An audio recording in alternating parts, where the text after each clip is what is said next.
Chapter 1. What is education? Our first child was growing up in London, and as school age approached, we began the search for education.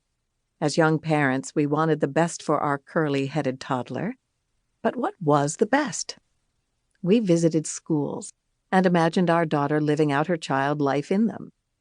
We reacted instinctively. It couldn't be the school where the desks were so crowded that an adult couldn't walk through the room. And would we be satisfied with the school where a teacher had told a friend that it was so noisy she didn't try to teach reading? We were further discouraged when this same lady later said, "I can't remember the children's names. Who is Ruth?"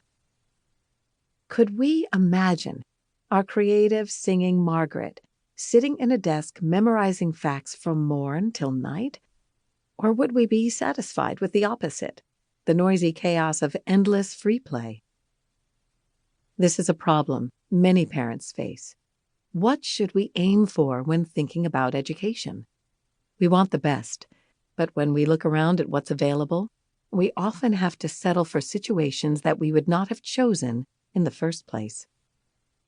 When we tried to figure out guidelines in education, we couldn't find a practical overview of the subject.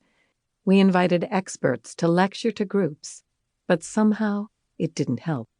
Well, Margaret had the best we could find, and all went well until we moved. The school near our new home turned out to be a blight on our youngster's life. Why? One reason was that the program of learning just didn't fit this particular child. Although he hadn't been able to organize an overall understanding of the subject, by now we were experienced enough parents to realize that something was badly wrong. Drastic action had to be taken. We took Margaret out of school. Suddenly, our child revived. She read books, played in the garden, worked alongside of us, enjoyed music. But an inspector didn't feel this education was satisfactory.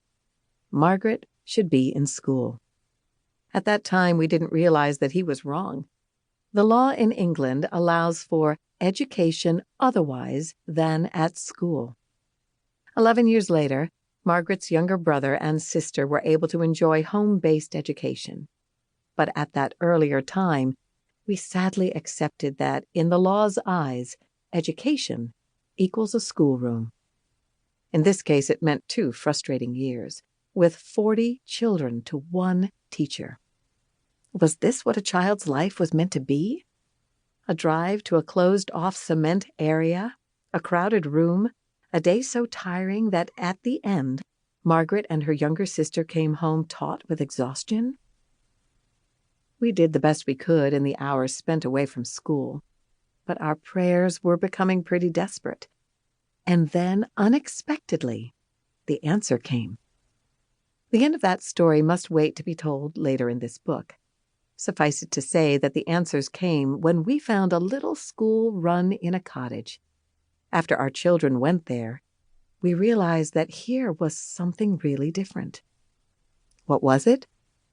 It seemed that the school still practiced the gentle art of an education based on a certain Charlotte Mason's ideas.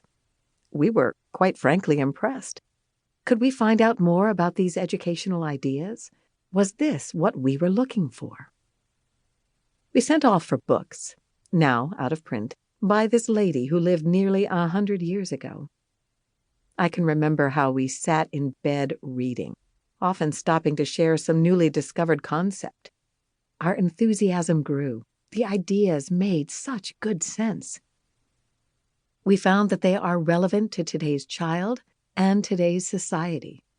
They are of such universal nature that one can apply them equally well at home, in different kinds of schools, in an orphanage in Africa, in an Indian village, in an inner-city school or daycare center. The ideas are so true that many of them are instinctively used by those with different educational or religious systems. They give us a satisfying view of education, or a child's life, from a Christian viewpoint. They provide a framework.